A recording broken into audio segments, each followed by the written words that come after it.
Hello students, आपका ई विद्या channel पर आपका स्वागत है। आज हम यूनिट 6 में ही यूनिट 5 में शुरू करते हैं बेलन यानी सिलेंडर। देखिए, सिलेंडर या बेलन जिसे आप जानते हैं कि जितनी भी ये वस्तु होती है बेलनाकार, इनके ऊपर का एंड और नीचे का एंड ये होता है इनका वृत्ताकार। तो इसका अर्थ क्या है कि बेलन का आधार वृत्त होता है।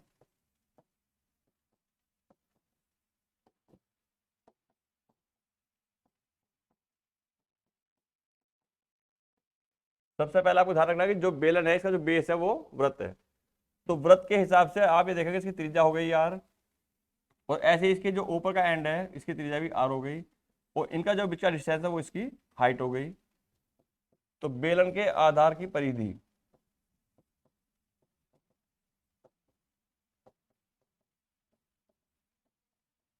इसे परिधि कह दें या परिमाप कह दें,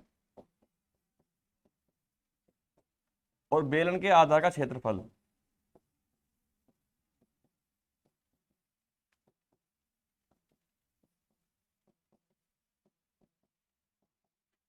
तो देखिए आधार की परिधि 2 पाई आर और आधार का क्षेत्रफल पाई आर स्क्वायर।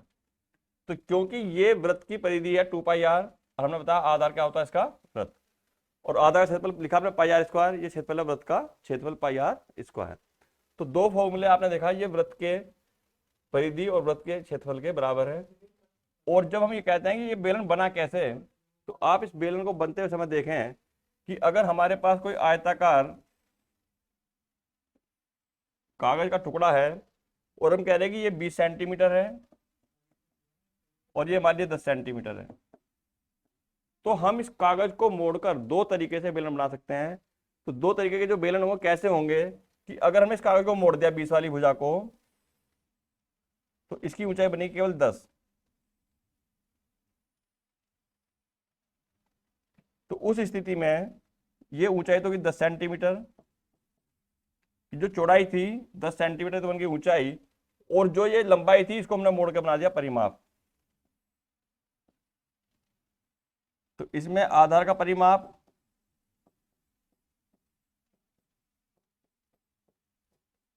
ये पूरा पूरा यहां से घूम के यही आ जाएगा, तो 20 सेंटीमीटर हो गया आपका, और ऊंचाई ये आपकी 10 सेंटीमीटर हो गई। बच्चों, इस परिमाप से हम इस फॉर्मूला रखकर 2 पाई आर इसकी त्रिज्या ज्ञात कर सकते हैं। अगर हम इसी क्वेश्चंस में कह दें कि भाई जो ऊंचाई है 20 सेंटीमीटर होनी चाहिए बेलन की ऊंचाई, तो जब बेलन की ऊंचाई हमने 20 सेंटीमीटर कह दिया, तो आप देखेंगे कि बेलन की ऊंचाई 20 सेंटीमीटर करने का मतलब है कि इसकी ऊंचाई ज्यादा होगी, तो इसका जो परिमाप होगा यानी जो इसके आधार होंगे उसका परिमाप होगा 10 सेंटीमीटर, और ऊंचाई होगी आपकी 20 सेंटीमीटर।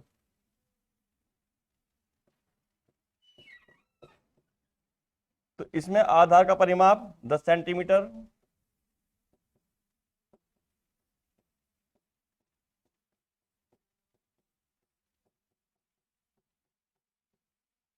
और जो ऊंचाई है बेलन की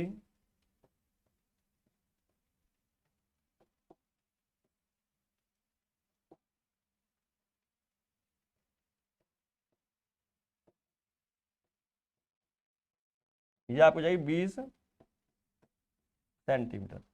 तो आप इसमें 2 पाई आर रखकर आर निकाल लें, और ये एच आपके पास है तो इसका भी आयतन आप निकाल सकते हैं, वक्रपथ निकाल सकते हैं। तो आपने देखा कि इस आयताकार कागज के होने के बाद, जो आयताकार कागज था, तो इससे हम दो प्रकार के बेलन बना सकते हैं। तो क्या बच्चों इन दोनों बेलन के आयतन समान होंगे? कि कुछ सामान इसके अंदर रखे हैं, कुछ सामान इसमें रखे हैं, तो क्या दोनों के आयतन समान होंगे? देखिए बच्चों, वक्रपथ दोनों के समान होंगे, क्योंकि आयत का क्षेत्रफल इनका वक्रपथ होगा लंबाई गुना चौड़ाई, लेकिन आयतन इनके अलग अलग होंगे। आप भले ये देख लेंगे बहुत चौड़ा बन गया ड्रम, लेकिन हाइट कम है, क्योंकि हम जानते हैं कि जब बेलन का फॉर्मूला हम यूज करेंगे तो उसमें आर स्क्वायर करना पड़ेगा आयतन में। तो आप देखेंगे इन दोनों के आयतन समान ना होकर अलग अलग होंगे। अब देखिए कुछ फॉर्मूले बताते हैं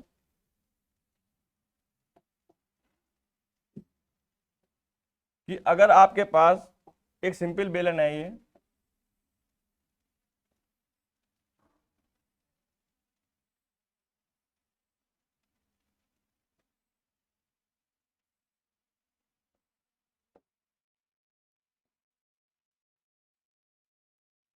तो बच्चों जो अगर मान लीजिए हम कोई पार्ट्स ले लें, ऐसा इसी को ले लें और इसको इस तरीके से कवर कर लें कि इसका बेस भी ना दिखाई दे आपको और इसका टॉप भी ना दिखाई दे, तो जितना पार्ट आपको दिखाई दे रहा है ये सब इसका वक्र पृष्ठ है। और जब हम कहते हैं कि भाई इसको व्हाइट कर दो तो ये इसका वक्र पृष्ठ व्हाइट होगा, और हम कहते हैं इसका बेस भी व्हाइट कर दो, इसका टॉप भी व्हाइट कर दो, तो इसका संपूर्ण पृष्ठ कहलाएगा। तो देखिए जब इसकी ऊंचाई हमारे पास h है और त्रिज्या r है, तो सबसे पहले बेलन का वक्र पृष्ठ,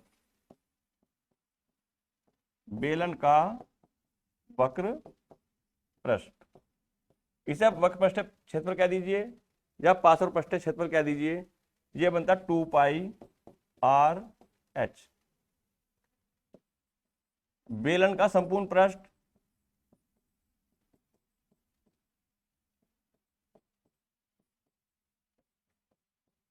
तो ये बनता 2 पाई r।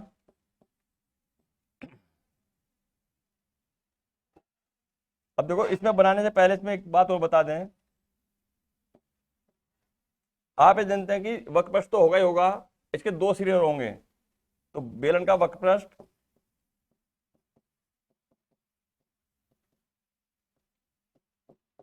प्लस दो सिरों का क्षेत्रफल,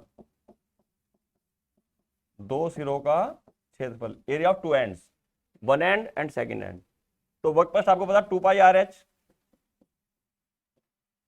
और आपको पता कि जो एंड्स है उसका क्षेत्रफल है पाई आर स्क्वायर, और दो सिरे तो 2 अलग और पाई आर स्क्वायर, इसका एरिया हो गया। तो आप देखते हैं 2 पाई आर दोनों में से कॉमन ले लेंगे, 2 पाई आर, तो रिमेनिंग हो जाएगा h प्लस आर। तो आप देखा बेलन का वक्र पृष्ठ 2 पाई आर एच, संपूर्ण पृष्ठ 2 पाई आर एच प्लस आर, और इसमें बेलन का आयतन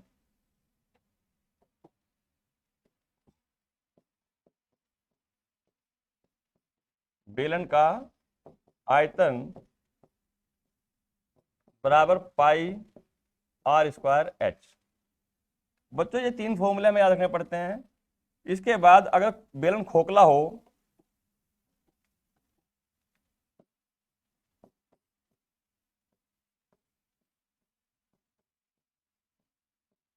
यानी होलो सिलेंडर हो,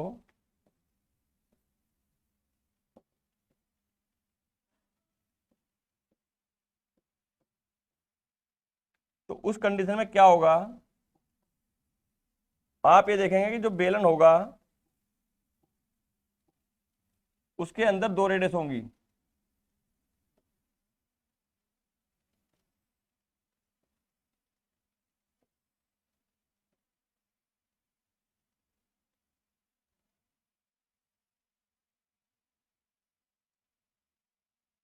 इस तरीके से। तो आप ये देखेंगे कि जो जो पार्ट्स है, ये पार्ट, ये मेटल होगा कोई भी,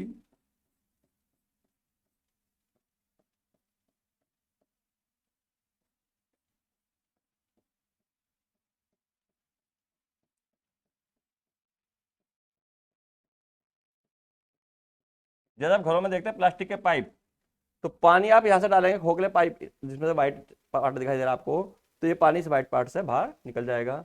तो आप ये देखते हैं कि इसके अंदर दो रेडियस बन जाती हैं, एक ये इनर स्मॉल आर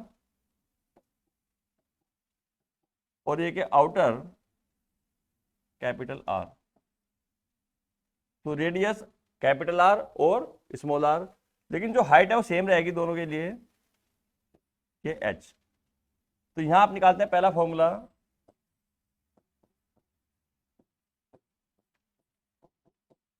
खोखले बेलन का वक्र पृष्ठ। बच्चों हम कहते हैं खोखले बेलन का वक्र पृष्ठ या वक्र पृष्ठ क्षेत्रफल, तो हम यह देख रहे हैं कि दो पृष्ठ इसके होंगे।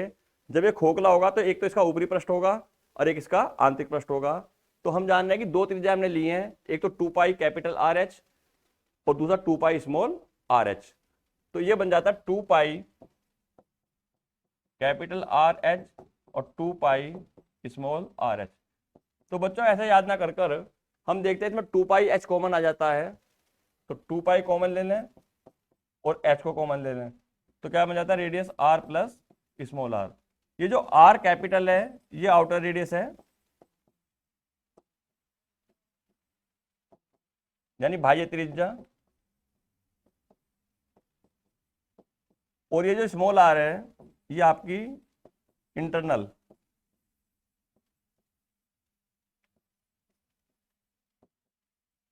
यानी आंतरिक त्रिज्या। तो आपके पास दो त्रिज्या है, आउटर और इंटरनल। तो आपने देखा खोखले बेलन का वक्र पृष्ठ, ऐसे हम खोखले बेलन का संपूर्ण पृष्ठ निकालते हैं जिसमें पूरी आकृति आ जाती है।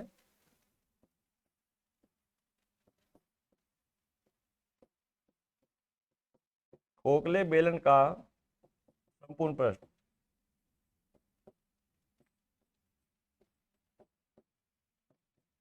तो बच्चों जब इसमें संपूर्ण पृष्ठ कहता है तो इसमें बेस एरिया भी लेंगे और एरिया ऑफ टॉप भी लेंगे। तो ये बन जाता है 2πr+r,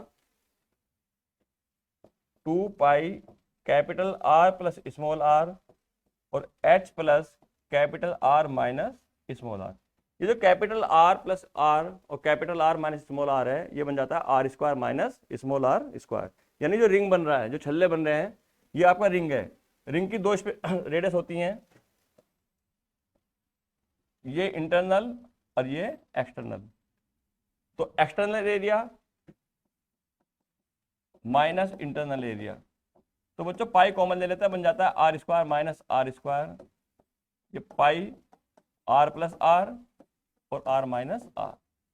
तो जब इसमें ऐड करते हैं तो ये इस फॉर्म में बन जाता है 2πr+r, और जो h कॉमन था वो ऐड हो जाता है h plus R minus R। तो इस तरीके से इसको हम ले लेते हैं इसमें। तो ध्यान रखें ये एरिया ऑफ किसका है बच्चों, रिंग। तो अब इसको हमने हटा दिया। अब हमारे पास इसी के अंदर एक फॉर्मूला और आ जाता है,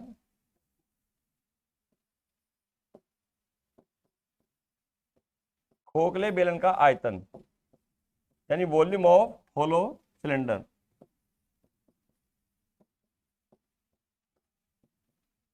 अभी हम बताया कि दो रेडियस है।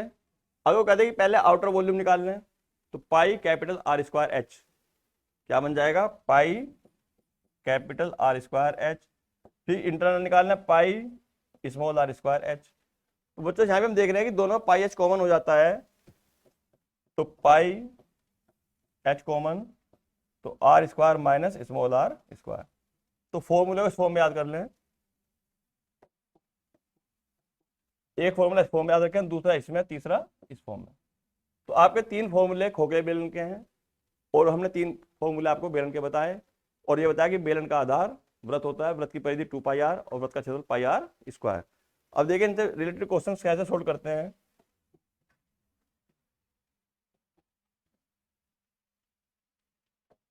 आप देखें पहला क्वेश्चन, किसी वृत्ताकार कुएं का आंतरिक व्यास।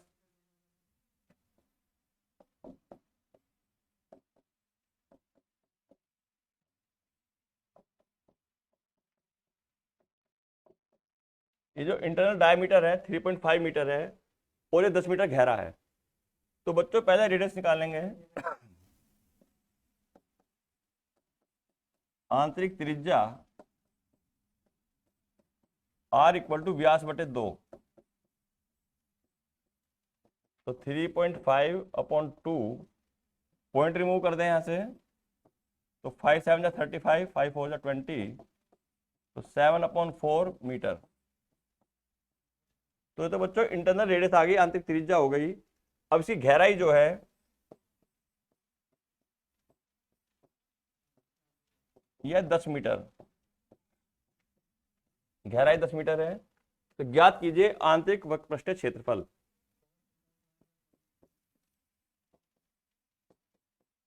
आंतरिक वक्र पृष्ठीय क्षेत्रफल इसको कहते हैं बच्चों कर्व सरफेस एरिया। तो ये internal curve surface area equal to 2πr/h। तो 2 पाई का आपको मालूम है 22.7, रेडियस 7/4 और h है 10। तो आप देखते हैं कि 7 से 7 कैंसिल हो जाएगा, 2 2 जा 4, 2 से 11 टाइम्स, तो 11 इंटू 10 110। देखिए क्षेत्रफल है तो ये होगा वर्ग मीटर, वर्ग मीटर। फर्स्ट पार्ट का आंसर ये आ गया आपका आंतरिक वक्र पृष्ठीय क्षेत्रफल। अब ये पूछता है कि 40 रुपये प्रति वर्ग मीटर की दर से इसके वक्र पृष्ठ पर प्लास्टर कराने का व्यय।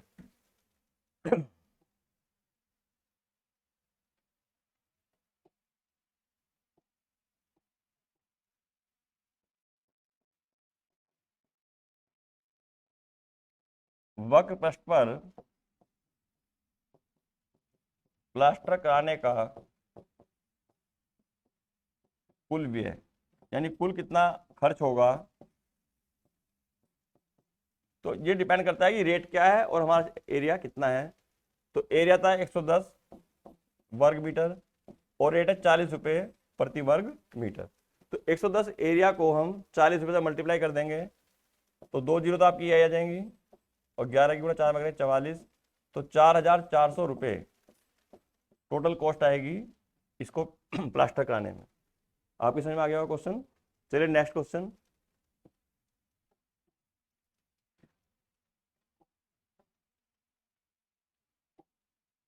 देखिए देखा कि एक बेलनाकार पेट्रोल की बंद टंकी का पार्श्व पृष्ठ या वक्रपृष्ठीय क्षेत्रफल, पार्श्व पृष्ठ या वक्रपृष्ठीय क्षेत्रफल ज्ञात करना है। व्यास ज्ञात है और उसकी ऊंचाई ज्ञात है।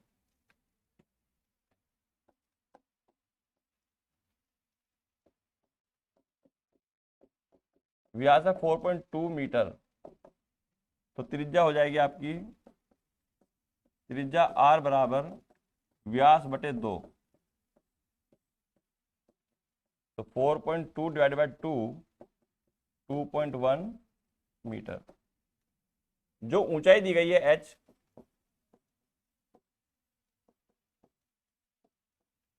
ये दिए 4.5 मीटर। देखिए टंकी भले ही बंद है लेकिन इसने पूछा वक्रपृष्ठ, तो बेलनाकार टंकी का वक्रपृष्ठ।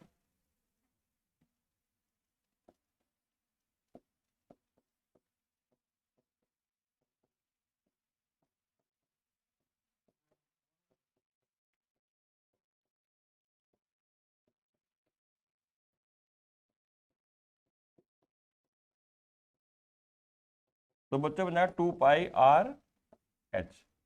तो आपने देखा रेडियस आपके पास है, हाइट आपके पास है, तो फॉर्मूले वैल्यू पुट कर दें। तो 2 इंटू 22/7, रेडियस है 2.1 और ये आपकी 4.5।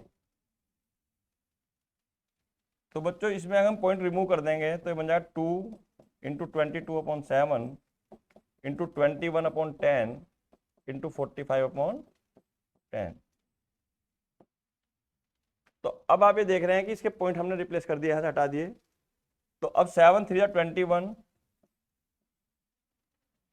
अब कोई वैल्यू हम कट ना करें क्योंकि नीचे बन जाएगा 10 10 100,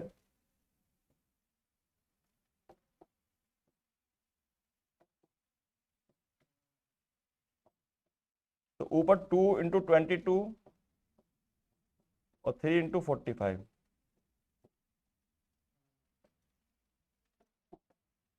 तो देखो बच्चों मल्टीप्लाई करना आसान है, इसकी मल्टीप्लाई कर देंगे 44 आ जाएगा और इसकी कर देंगे 135 आ जाएगा।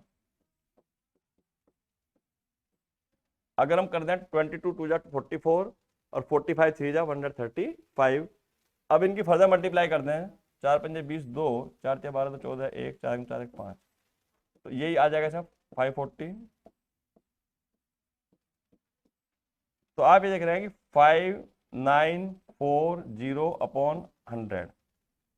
जब ये स्थिति आ गई तो इसमें 100 से भाग करना आसान है, 2 जीरो है तो पॉइंट कहीं नहीं है, तो राइट से 2 प्लेस शिफ्ट कर देंगे तो 59.40 वर्ग मीटर। तो बच्चों टंकी हम जितना यूज कर रहे हैं, केवल वक्रपृष्ठ की बात हमने की है, तो इस टंकी का जो वक्रपृष्ठ क्षेत्रफल है वो है 59.40। लेकिन इस क्वेश्चन में ध्यान रखें एक नई चीज इसके अंदर पूछ रहा है। देखो ऊपर क्वेश्चन में लिखा था सबसे पहले कि टंकी बंद है, बेलनाकार पेट्रोल की बंद टंकी, ये सबका ध्यान रखें कि टंकी तो बंद बनानी है, लेकिन पूछा इसमें वक्रपृष्ठ क्षेत्रफल था, तो पहले हमने 2 पाई आर का फॉर्मूला लगाकर ये निकाल दिया फर्स्ट पार्ट। अब लिखा कि इस टंकी को बनाने में कुल कितना इस्पात यानी कितनी स्टील लगेगी। यदि कुल इस्पात का 1/12 भाग टंकी बनाने में नष्ट हो गया तो देखिए पहले इस टंकी का संपूर्ण पृष्ठ क्षेत्रफल निकालेंगे क्योंकि टंकी बंद है।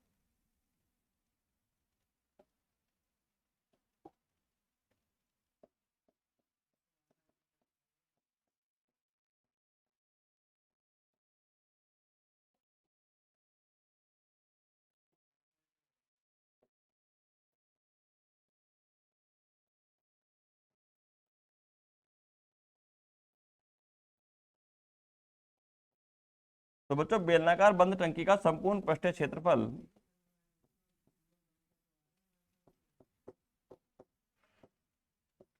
अभी हमने बताया था कि जब टंकी बंद है तो आपको एक फॉर्मूला बताया था पहले कि भाई 2πr(h) ये बताया था वक्रपृष्ठ, प्लस बताए थे दो सिरे थे उसके, टू एंड्स, 2πr²। तो हमने कहा था 2πr कॉमन ले लिया तो फॉर्मूला क्या बनाया था 2πr(h + r), क्योंकि यहां तक कॉमन आ गया था। तो बेलनाकार बंद टंकी का संपूर्ण पृष्ठ 2πr(h + r। अगर आपके फॉर्मूला याद ना हो तो ऐसा बना लगना है कि वक्रपृष्ठ plus area of two ends, यानी दो सिरों का क्षेत्रफल को जोड़ दें तो 2πr कॉमन, इसका रिमेनिंग h और यहां से एक r, तो 2πr(h + r।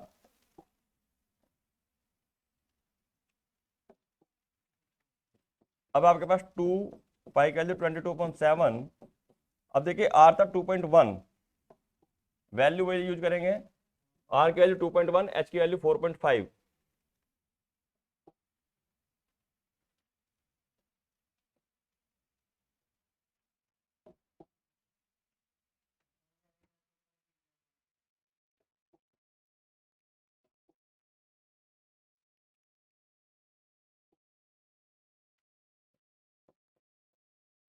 h 4.5 और ये 2.1,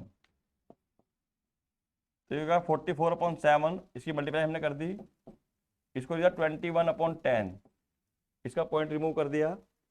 इन दोनों को ऐड कर दें अभी, 5 + 1 6 और 2 + 4 6, तो बच्चों ये हो जाएगा 44/7 इंटू 21/10 इंटू 66/10, तो 7 से 21। अब इसको मल्टीप्लाई कर लें, चाहे तो इधर कर दें 44 इंटू 3 6 18 और 3 6 18 + 1 19 अपॉन में 100, तो 198 हो गया इंटू 44। अब इनकी फिर मल्टीप्लाई करेंगे हम,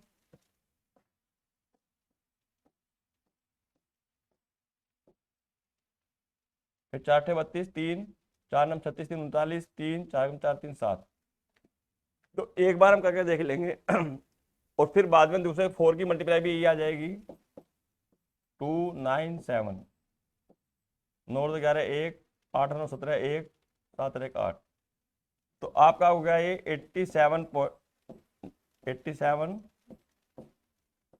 ये था 8712, यानी 8712, और जब इसका 100 से डिवाइड करेंगे तो 87.12 वर्ग मीटर।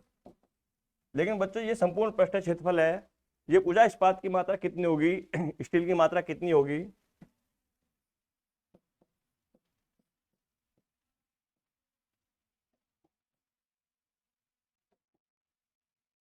देखिए पहले क्वेश्चन को देख ले एक बार, क्योंकि इसने लिखा है आपको इस टंकी को बनाने में कुल कितना इस्पात लगा। यदि कुल इस्पात का 1/12 भाग टंकी बनाने में नष्ट हो गया, तो आप ये देख रहे हैं कि जो इस्पात की कुल मात्रा उसे हम x मान रहे हैं।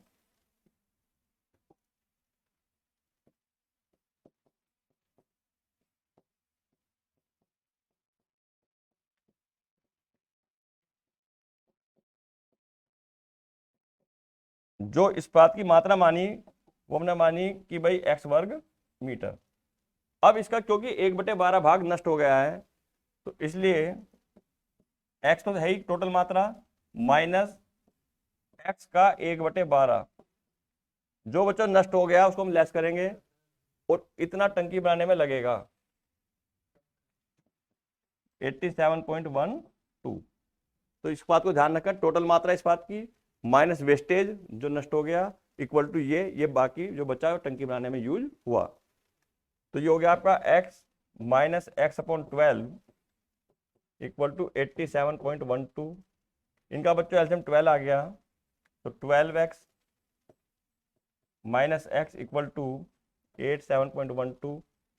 ये बच्चों आपका रहेगा 11x, और ये 12 क्रॉस मल्टीप्लाई हो जाएगा 12 इंटू 87.12 और x equal to 12 into 87.12 divide by 11। तो आप ये देख रहे हैं कि x equal to 12 multiply by, अब इसको 11 से कट कर रहे हैं हम, 11 7 जा 77, रिमेनिंग 10, पॉइंट लगा दिया 101, 11 9 जा, फिर 2 रह गए 22, 11 2 जा, तो 11 से कैंसिल होगा 7.92 टाइम्स। अब इसकी 12 से मल्टीप्लाई कर देंगे, 12 दूनी 24, यहाँ से लेके 2, और 12 में 108 और 2 110, यहाँ से लेके 11, और 12 7 84 और 10 94। तो आप ये देख रहे हो कि 94.04, 94.04, तो ये इस बात की मात्रा आ गई।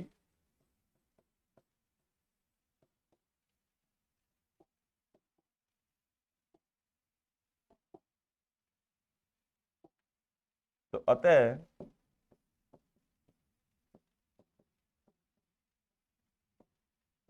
इस बात की मात्रा बराबर 94.04 वर्ग मीटर। तो इतनी स्टील की हमें रिक्वायरमेंट होगी जिसकी मात्रा होगी 94.04।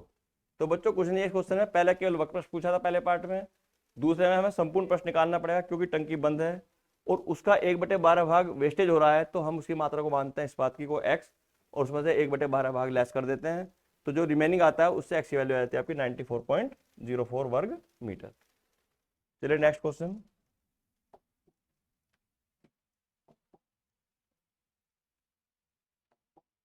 देखिए एक रोलर है, जैसा आप देखते हैं फील्ड में रोलर या पिचों में रोलिंग करते हैं, उसका जो व्यास है 84 सेंटीमीटर है और लंबाई 120 सेंटीमीटर है। इसे खेल के मैदान को बार बार समतल करना है, तो जब इस खेल के मैदान को एक बार समतल करना है उसके लिए 500 चक्कर लगाने पड़ेंगे। तो खेल का मैदान का वर्ग मीटर में क्षेत्रफल ज्ञात कीजिए। तो आपको दिया गया रोलर का व्यास, तो ध्यान रखें बच्चों, मान लीजिए ये मार्कर है हमारे पास, ये भी रोलर है, तो ये किस शेप का है, बेलनाकार यानी सिलेंड्रिकल। तो इसको लिखना चाहे लिख भी सकते हैं कि बेलनाकार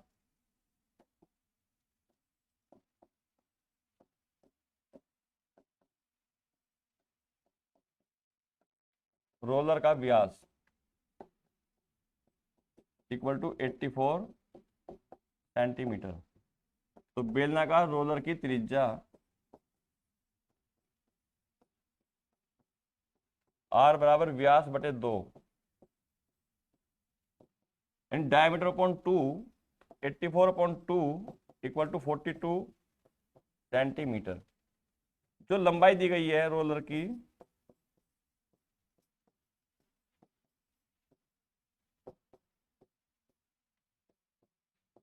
ये दिए 120 सेंटीमीटर,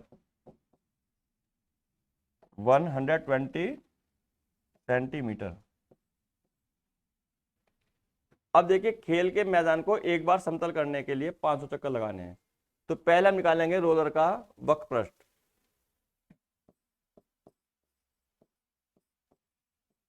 रोलर का वक्र पृष्ठीय क्षेत्रफल, तो 2 पाई आर एच।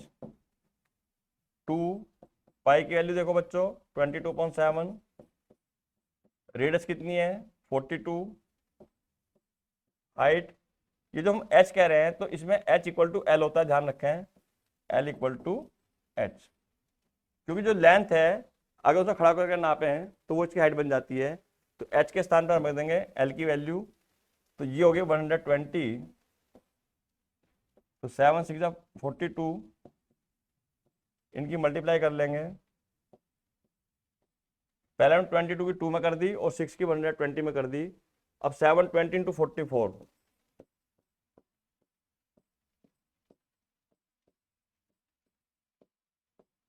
तो बच्चों ये आ गया 8 8 8 16 1, 8 2 11 1, 31,680, 31,680 वर्ग सेंटीमीटर, क्योंकि 2πr इसका वक्रपृष्ठ है, त्रिज्या हमारे पास 42 है और लंबाई हमारे पास जो है वो उसकी 120 है। तो 7 से 42 कटने के बाद इनकी गुणा कर दी 22 × 44 और 120 × 6 720, इनकी टोटल प्रोडक्ट आई 31,680। तो जो रोलर का वक्रपृष्ठ है क्षेत्रफल हमने निकाला, इसका मतलब क्या है कि ये एक चक्कर में कितना मैदान समतल करेगा, रोलर द्वारा एक चक्कर में समतल किए गए मैदान का क्षेत्रफल।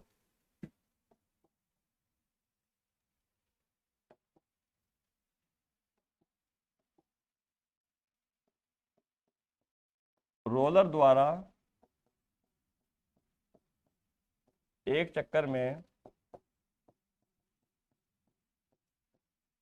समतल किए गए मैदान का क्षेत्रफल।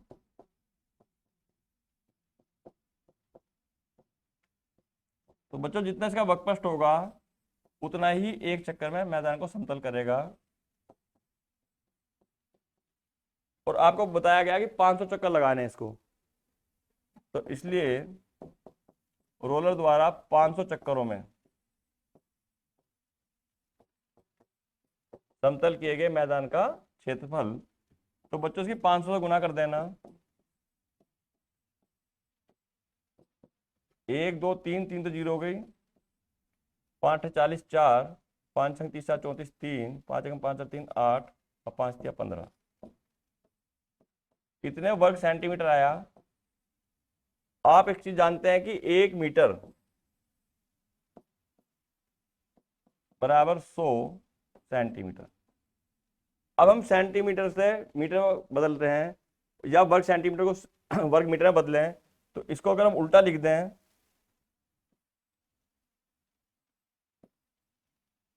ये लिख देंगे 100 सेंटीमीटर इक्वल टू 1 मीटर, फिर 100 सेंटीमीटर गुना 100 सेंटीमीटर बराबर 1 मीटर गुना 1 मीटर। तो बच्चों 100 गुना 100 10,000 हो जाएगा, 4 0 के 1 2 3 4, 1 2 3 4, ये हो गया वर्ग सेंटीमीटर। और 1 गुना 1 1 ही रहेगा, 1 वर्ग मीटर। अगर हम 1 वर्ग सेंटीमीटर को चेंज करना चाहते हैं तो ये 1/10,000 वर्ग मीटर हो जाएगा। यानी कि वर्ग सेंटीमीटर को 10,000 से भाग कर दें तो ये वर्ग मीटर में बदल जाएगा, 1584,000 डिवाइड बाय 1,0,0,0,0 वर्ग मीटर। अब आप देख रहे हैं 10,000 से भाग कर दिया तो वर्ग सेंटीमीटर वर्ग मीटर में बदल गया, तो 4 0 आप काट देंगे तो भी बन गया 1584 वर्ग मीटर। तो ये देख रहे हैं आपकी रोलर जो है 500 चक्कर में 1584 वर्ग मीटर समतल क्षेत्रफल को करेगा। तो इतने मैदान का क्षेत्रफल को समतल करेगा। ये आपका फाइनल आंसर है। देखिए नेक्स्ट क्वेश्चन,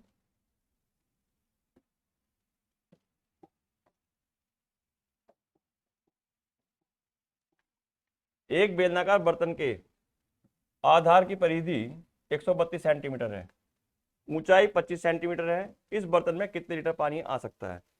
तो देखो बच्चों ये अगले वीडियो में बताएंगे क्योंकि आयतन वाले सवाल है।